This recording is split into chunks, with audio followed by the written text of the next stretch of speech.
I really want to get back to work on Misty, but first I've got to get this Vauxhall running and out of the way. And that's been taking longer than I planned, and one of the main reasons for that is I'm always fighting my inner perfectionist. I mean, that car's just meant to be a beta to get me to and from the workshop, and then ultimately, the engine and drivetrain is coming out anyway, so it doesn't matter if I bodge it a bit. The problem is, I don't like doing that. I always want to try and do things to the best of my ability. I mean, take this for example.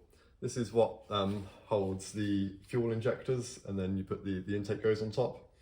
Previous owner stripped the threads in one of the 4 bolt holes. Their solution?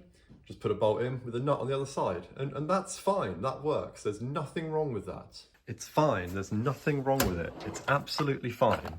It holds the intake down fine, and that's all it needs to do. The nut's even in an easily accessible position. There's really nothing wrong with it. It's absolutely fine. It's absolutely fine. Nothing wrong with it at all. No one will even see it. Oh, damn it, I fixed it. Next mission is to put all this back together. For these O-rings here, I couldn't get hold of the genuine ones, but it seems 10mm internal diameter by 1.5mm thickness seems to be the right ones, so I'm just going to go with them. Maybe put a little bit of silicone on them just to help ease them in. Now this bit here is much more tricky because this is a very weird shape O-ring. It's called the top hat, or it's known as the top hat. And the idea is it seals around there and around the peripheral. So you can't buy these anymore, a very weird shape, but I've got a 21mm internal diameter by 2.5, and that fits nicely around there.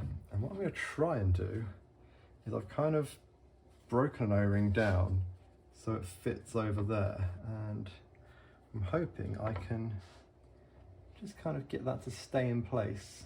Decided just to try a little dab of black silicone just to see if I can sort of stick one to the other. I'm not sure if it's a good idea, if it'll work, but it's worth a shot. And if all else fails, I'll just have the O-ring there and not have that gap bridged. It's, you know, it wasn't bridged previously because the O-ring was broken and it was working to an extent, so how bad can it be? I'm just going to apply some very gentle pressure. In the theme of doing more than I really need to, I decided to pull out the spark plugs to see how they look, and it turns out they all need replacing.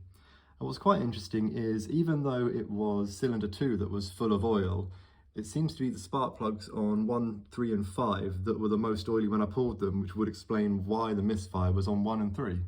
So now I wait for some new spark plugs to arrive. I've also just noticed that these 3 that came out of the driver's side are probably the original Bosch spark plugs. And these 3 are Denzos, so these have been replaced at some point. I'm guessing someone's been trying to fix this misfire for a while. This little setup has been stewing for a few days. Let's see if it has worked at all. That does seem to have stuck on both sides. Whether it will fit in this hole and also whether it will make an airtight seal is a different matter, but I think for a bit of a bodgy fix, that seems pretty good. So now, just gonna see if I can get this all together.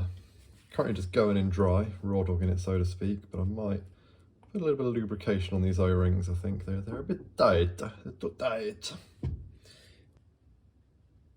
I'm concerned these O-rings are slightly too thick. It just doesn't want to bed in there very well.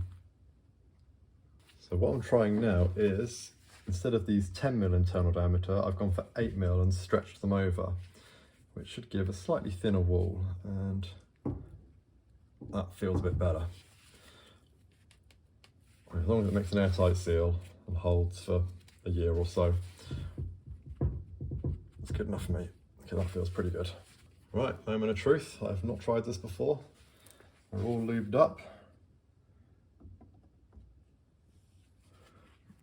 See, it's not quite dropping down low enough on here. I think that's my DIY O-ring is a bit too tall, but as long as it's sealing, it'll be all right. The problem is I can't see if it's sealing. So do I just run it and risk it? So I decided in the end I'm not happy with how high this is sitting, so I'm going to risk pulling it apart. It might break my cobbled together O-ring, but I can just make another one in that situation. And maybe I'll try making it out of a thinner walled O-ring instead. Ah, yeah, see, I thought that might happen. I've left half of it in there. And by the way it felt, I don't think this bit was sealing, so I've made the right choice there. So I could maybe do what I did with those other ones and use a slightly smaller O-ring that has to stretch, and therefore giving the effect of a thinner wall. Let's try that. Okay, that's seated nicely in there now. So I know that's the one.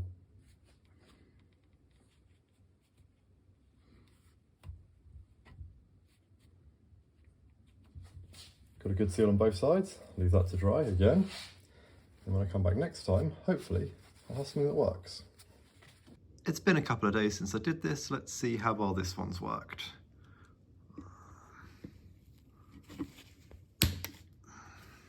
That looks pretty promising. You can see it looks airtight all around. Let's see if it fits. So I've lubed it all up. Let's see if this time it'll go in a bit better. Oh, that's looking good. That's feeling good. Oh, I'm very happy with that. I think I may have achieved a fix. For all I know, it broke when I put it in there, but it didn't feel like it. It felt like it went in really nicely. That's all I can do. Like I say, you cannot buy those anymore, so just gotta hope for the best. I've picked up 6 new spark plugs. Went with the genuine Bosch ones, they weren't too expensive. It just seems silly to stick those old crappy ones back in the car. I'm a big fan of the piece of hose installation method. It means you're much less likely to cross thread it.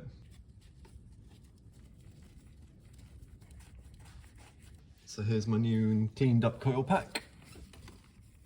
I'll try and get that in place. I bet my arm was totally in the way there. So in the spirit of doing things that weren't strictly necessary but are worth doing, these are some new bolts. As you may recall, I had a crappy old Phillips head in that one, and the other side was missing a bolt entirely, so I just replaced all 4. Now to do the passenger side, which is the tricky one, and I won't bother filming that, and then start putting this intake back together.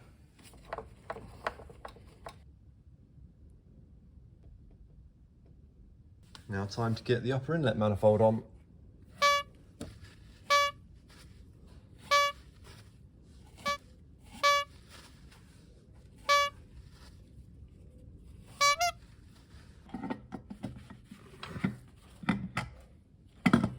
And once again, all new bolts, because if you remember, I re-threaded that one and I wanted to get good bolts all round. Oh, seems like my new threads line up nicely. Everything back in, all the crazy myriad of vacuum hoses routed back to what I'm pretty sure is the right place. One last thing to do, and that is put this oil filler cap on, which is what I think the piece that started this whole problem to begin with. And now, go try starting her up.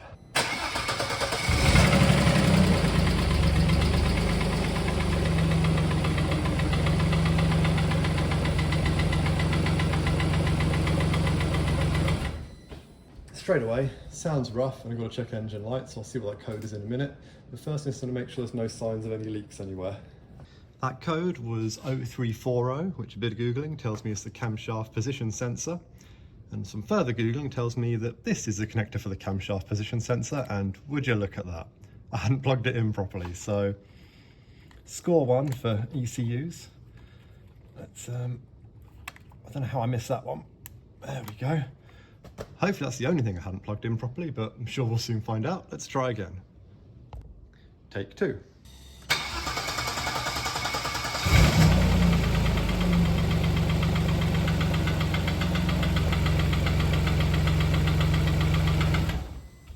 Well, no check engine like that time, but it doesn't sound great. Finally, let's take her for a drive. Now, being that I am ever the optimist, I'm just going to hope that the ticking noise is just the oil needs to circulate and the smoke is just because of the old fuel. She runs, she moves, I've got no check engine lights. Let's see how this goes. Does not sound great.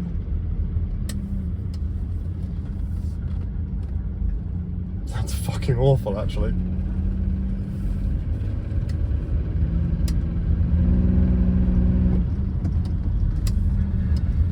The brakes just need to grind off a bit. Ooh. So, thoughts on this car now that I've bought it and got it running. Fucking huge mistake, man. Like, I paid 1,650-ish for this thing, and I just feel like I was totally ripped off. Now, in all honesty, current state of the world, any car with a year's MOT is worth £1,000, and something rarer like this is worth that little bit more. But I know that I could have spent that money on some, you know, little Japanese runabout and had something reliable and good to get me to and from the workshop. My problem was I wanted to do two things at once. You know, I wanted the car to get me to and from the workshop, and I wanted the future project. And that was a mistake, because now I've got to live with this future project in its totally shit condition. I mean, this thing is still pouring out smoke. I'm honestly not convinced I'm even going to use it to get to and from the workshop. I don't know. It might just sit there up at the workshop until it becomes a project. I may even try and sell it on or break it for parts. Now, if I sell it, I will make a huge loss, because I know what it's actually like. I couldn't in good conscience sell this for the money I paid for it, even with the money I've put into it, the time I've put into it. I just know it's not good enough. So that leaves me with either selling it at a loss and swallowing that loss, or breaking it for parts where I could break even and possibly even make a bit of money. But I don't really want to do that, because there's not many of these left on the road, and breaking one just feels like it would be a bit sacrilegious. So at this point, I don't know. What I do know is that this car is going to go on the back burner for a little bit. Misty's going to become the focus again, because that's what I really want to be doing, is fixing up Misty. So for the time being, there is more stuff I'm going to do on the channel with Vera the Vauxhall, but for now at least, just going to be Misty. So yeah, there's a quick drive in this fucking shitbox. I've bought some bad cars in my time, but this one takes the biscuit. This is the worst. Just going to interrupt myself there, because one thing I didn't mention about Vera's engine noise is the possibility of lifter tick.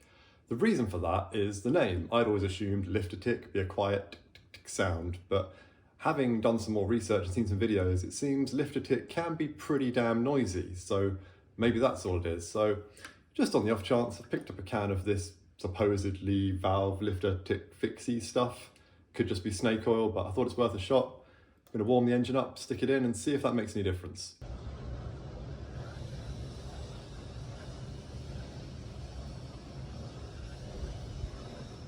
Just driven back from the workshop with that stuff in the engine, and it does seem a bit quieter. But that could be because the engine's warm now. Hopefully, just run it a bit more, should be okay.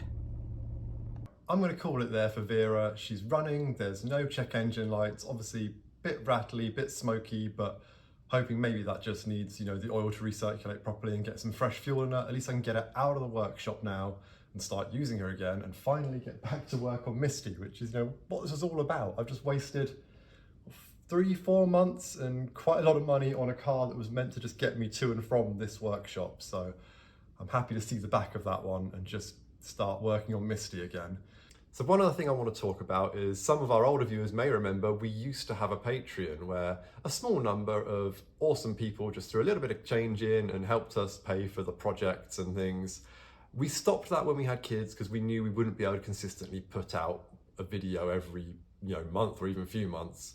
Now kids are a bit older, we've got the workshop space, got a bit more time. We're going to bring the Patreon back, of course, no obligation, but if you do feel like just throwing a bit of money at us to help, you know, pay for this workshop and projects and cups of tea, that would be awesome. I'll put a link in the description. Either way, thanks for watching.